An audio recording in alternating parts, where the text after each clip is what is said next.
Okay, so the way we were going to start the show yesterday morning was I was going to have like a celebratory hat and like woo and like champagne and everything. Yeah. That John Hughes kind of changed that. But I'm still happy because the greatest news ever. He checked the blog. I blogged about it because I was just too excited. Like I was shaking. I was like, ooh.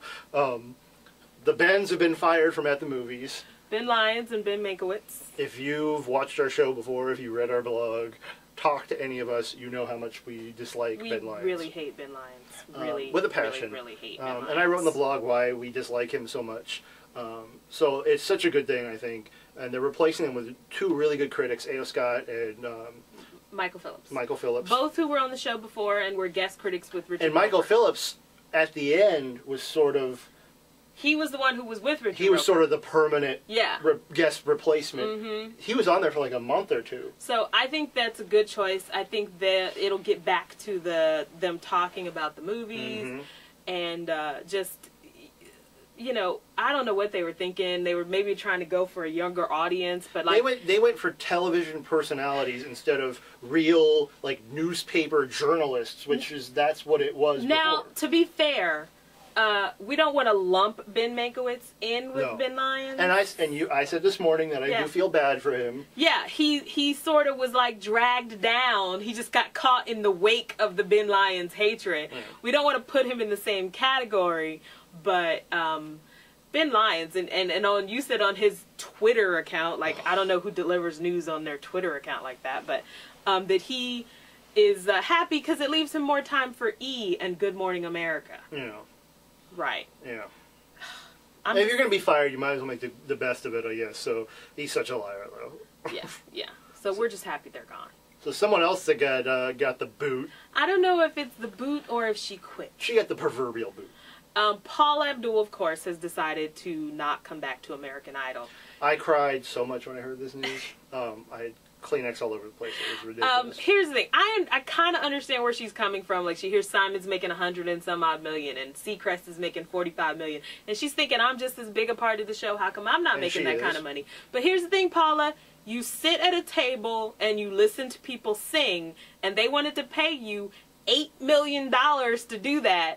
And you decided you wanted 12. I'm sorry. In this day and age, that's about the stupidest thing that I've ever heard in my life. You should have asked for 10. They would have given it to you, I think. Right. Just, seriously, $8 million to just sit at a table and listen to people sing. And Paula, nobody was talking about you before you made your big American Idol comeback. Okay? So, I don't know if you think that now that you don't need American Idol anymore, but I just think this is a bad mistake for her. And now, the fans, we're stuck with stupid Carol DeAguardi, who I can't stand, and I know a lot of the American Idol fans can't stand her. I'll take your word for that. So, it's just a bad decision all around for everybody. But then yesterday they announced that they are going to stay with the 4 judges, and they announced who they're going to sort of have next season. They're gonna be guests because right now I guess they're in the middle of the auditions. So they're gonna have Katy Perry on one episode and Victoria Beckham, Posh Spice on another one. Well, here's the funny. This is pretty sad. They're judging a singing competition, by the way. Well, when I heard Posh Spice was going to be on there, Victoria Beckham, I swear to God, for like a full 2 minutes, I'm thinking in my head like, why would they have Victoria Beckham on there? What does she know about singing? I'm like, I did not even think about the Spice Girls at all. Like, it didn't even pop in my head. Because she's been, like, in the tabloids just for being, like, her. Yeah. Sort of Paris Hilton. Yeah. And so I swear, I was racking my brain. I'm like, why would they have her? Like, fashion? Like, why would they? And I'm, like, sitting there thinking, like, what? And then it popped in my head. I'm like, oh. Then I'm thinking, like, wait, I'm still right. Right, like, it's a singing competition, and they've chosen Katy Perry and Victoria Beckham. Like, I love the Spice Girls, but really? Come on. Was Sheryl Crow so busy she couldn't stop by? Oh, my God, it's just not right. Like, Beyonce couldn't even show up? It just, and they don't need 4 judges, honestly. They should just stick with 3. I just think it's going to be a bad decision all around. And what a lot of people are saying, and I kind of have to agree, is really, you can't really say she's gone until they start those live shows and she's not there. She's not there. Right? So... Well, at the critics thing this week, they did say she is gone for good. There's no, this isn't like a renegotiation ploy or something. She's gone. I'm still thinking I wouldn't be surprised to see her come back. Well, speaking of comebacks, I love these transitions. Oh, that's awesome. Kevin Williamson he has this big show, The Vampire Diaries, coming out. But he's also planning his new Scream trilogy. Everyone might remember Scream, sort of reinvented horror for the new generation. Right, right. Good movie.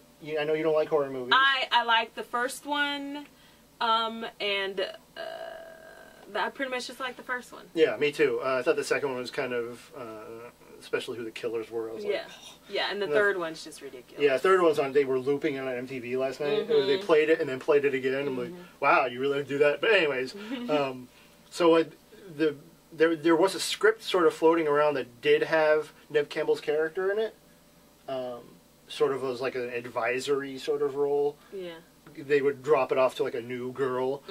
But I don't know if they're going to switch that because they said now this new one is sort of going to revolve around Courtney Cox and David Arquette. Yeah. Their characters, which I don't know if his character can get stabbed again because he should be like in a wheelchair by now because he is so messed up in all the movies. I have to say, if you watch the 3 movies, like I know it's meant to be like everybody's after Sydney, who's Neve Campbell, but I always thought David Arquette and Courtney Cox were like the better characters. They had the better lines, they were funnier, they had the better scenes, so... Well, the thing I liked about the original trilogy was it wasn't just like, you know, something happened, they moved on with their lives. Like, each movie, she was majorly affected by... Still dealing with it. In the third movie, she was like a recluse in her house, all the doors locked, she had dogs, the alarms. So I liked how they did that. It wasn't just sort of like, oh, moved on with my life. And, you know, at the end of the movie, it was sort of like... She knew it was all over and she could live her life. So I hope they don't bring a character back. I hope it's like she's in Hawaii somewhere. Yeah. I hope that they continue 2 things that they did right. I hope they really don't go down the torture porn route because one of the reasons I liked it is because it sort of felt like a classic sort of scary movie where the less you see, like you use your imagination, you know. The scarier it is. And then I still want them to kill a big name star in the opening part of the movie. Well, I think that's sort of thing they have to keep, you know. Yeah, that's just great. Like they really came with that in the first one. Drew Barrymore gets killed. And Jada Pinkett gets killed. And Jenny McCarthy, I think, was the... Yeah. No, wait, it was...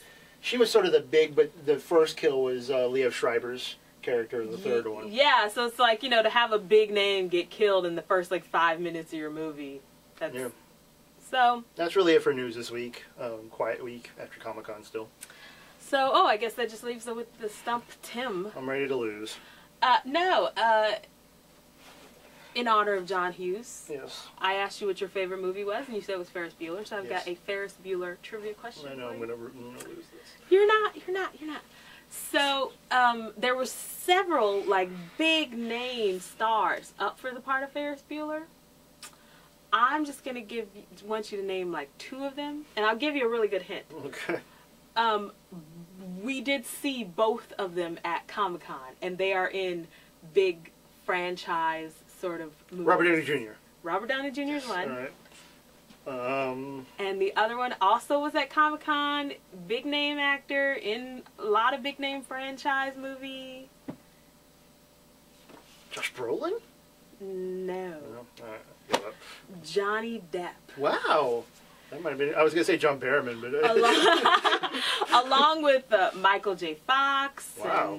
And I think Charlie Sheen, maybe. It was a lot like... I think Robert Downey Jr. might have done a good job. Tom Cruise. Wow. Some really big name stars who were gonna be Ferris Bueller, but they decided to go with Matthew Broderick. Oh, well, good for them. I guess I sort of got it, kind of, but not really. You got half a point. All right, half a point. All right. So, like that. So check out our blog. It's inscape.com. I guess that's it. We should have a big show next week. G.I. Joe numbers, and hopefully they fail. More TV news, especially Sykes on Tonight. Sykes on Tonight. Sykes on Tonight. We'll talk about Burn Notice finale next week because we're out of time this week. Yeah.